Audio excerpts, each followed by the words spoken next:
Lacson doubts allegations, PhilHealth, mafia, officials of Philippine Health Insurance Corporation, PhilHealth, who have been tasked as members of the mafia that is behind irregularities in the state health insurer could not have lorded it over the agency if they could be suspended for mere misconduct, Senator King Lacson said on Thursday. Lacson raised this point as he doubted the accusations leveled against 8 senior PhilHealth executives by 2 of their former superiors that they helped hospitals police a health insurance system of billions of pesos. Mindanao Group, he pointed out that while Roy Ferrer, a former PhilHealth president and CEO, and Dr. Roberto Salvador, a former board member, claimed that they had tried to expose the mafia, they were actually the ones staffed by President Duterte and not members of the phantom organization allegedly led by the Mindanao Group. Salvador resigned along with Ferrer following the Inquirer series of investigative reports on PhilHealth irregularities in June, identified the 8 PhilHealth executives at a Senate hearing on Wednesday. Left square bracket Salvador right square bracket said it's the mafia which has influence. They supposedly control the upper echelon in left square bracket PhilHealth right square bracket. That's his definition, Lacson said in a radio interview.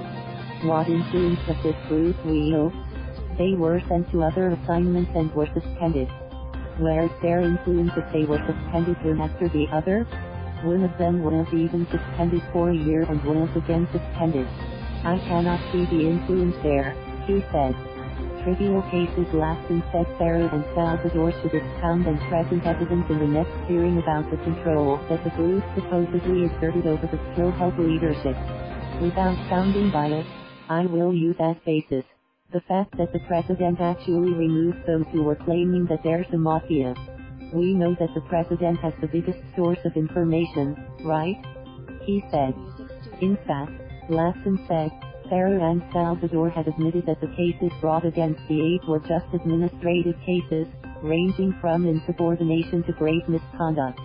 It turned out that the cases against them were trivial, the senator said. All were administrative cases not in connection with fraud. When you say mafia, it should have something to do with money. But it turned out that the administrative cases had nothing to do with left square bracket missing right square bracket money.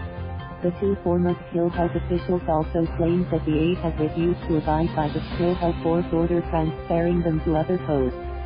In his testimony, Salvador named the alleged mafia members as Khaliquzzaman Macabato, Regional Vice President, RVP, in the Autonomous Region in Muslim Mindanao, lawyer Valerie Anne Hollero, Assistant Corporate Secretary, Masiding Alonto Jr., RVP for Northern Mindanao, William K. Beck, RVP for Central Visayas, and Paolo Johann Perez, RVP for Monrovia.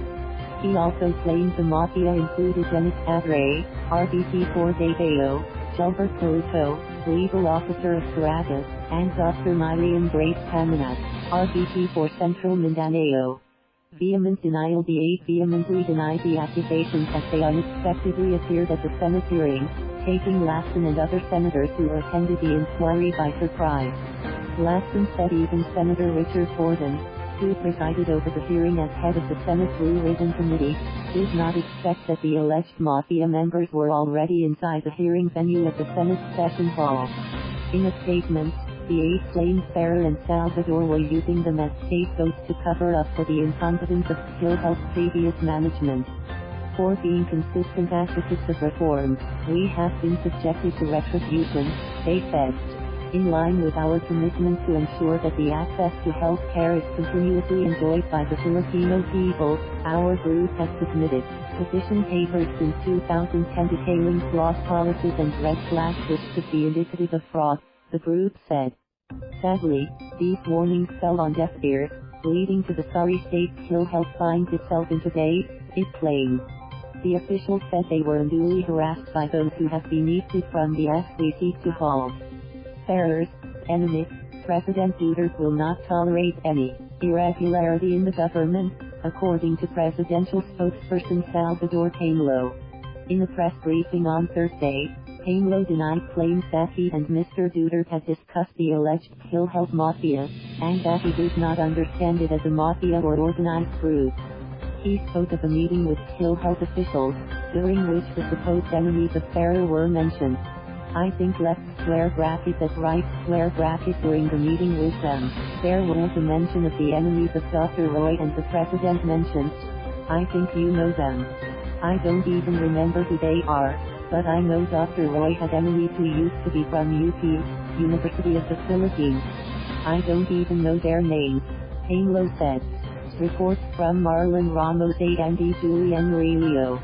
Thank you for watching. Please subscribe.